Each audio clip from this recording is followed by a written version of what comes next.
Although it's hardly what you'd call an enthusiast car, the Jazz has still managed to congregate a battalion of loyal fans since it was introduced in the early millennium.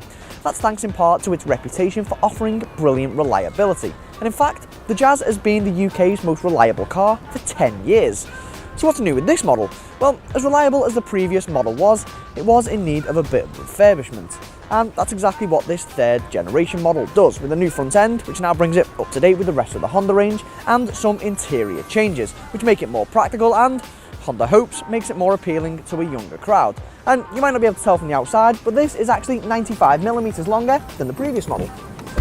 This does, however, become more apparent on the inside, as there's an additional 30mm of shoulder room up front, and there's plenty of other improvements in the back, which I'll come to in a second.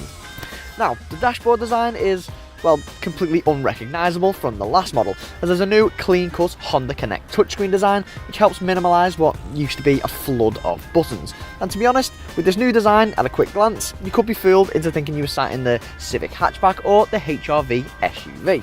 Now, kit-wise, the Jazz has everything you're ever going to need and more, with the likes of aircon, DAB digital radio, Bluetooth, and it's even got an autonomous city brake active system, all thrown in as standard. My only slight niggle with the interior is the sheer amount of cheap plastics that are dotted about, which, when you consider the quality of kit that you get as standard, it is a bit disappointing.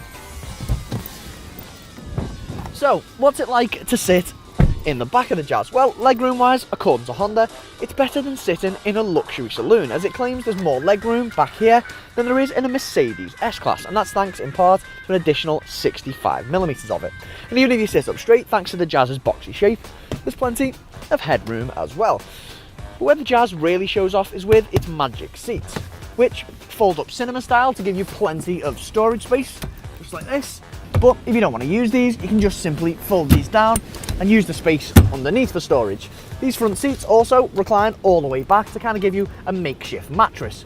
These wide opening rear doors, good touch as well. And if that wasn't practical enough, there's even a boot.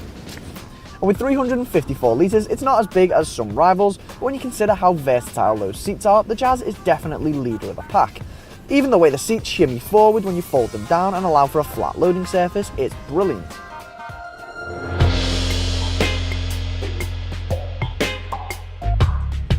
It's no secret that the Honda Jazz evokes thoughts of older drivers due to its sensible character. Let's be honest, Super Mini styled MPVs are generally dull to drive anyway. But the Jazz isn't entirely like that. Although it's not going to inspire you to go out and buy some racing gloves, the nicely weighted steering and responsiveness means it's got a bit more about it when compared to something like the Nissan Note.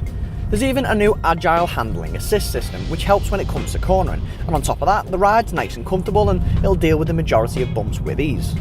There's just one engine to choose from, which is a 101 brake horsepower, 1.3 litre petrol, and not to be totally cliche, but this engine will do whatever you need it to, so whether that's pottering about town or if you drop a few gears, pull off overtaking manoeuvres.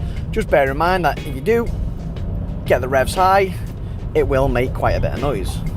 Although there is just one engine to choose from, you will be able to choose between either a 6-speed manual gearbox, which is what we've got, or a CVT automatic. And although the CVT automatic is the most efficient one, emitting 106 grams per kilometre and claiming an average of over 60 miles per gallon, we'd still recommend going for the manual. And it gives you a bit more control over the revs, which at times you will need. Just a quick one about the touchscreen.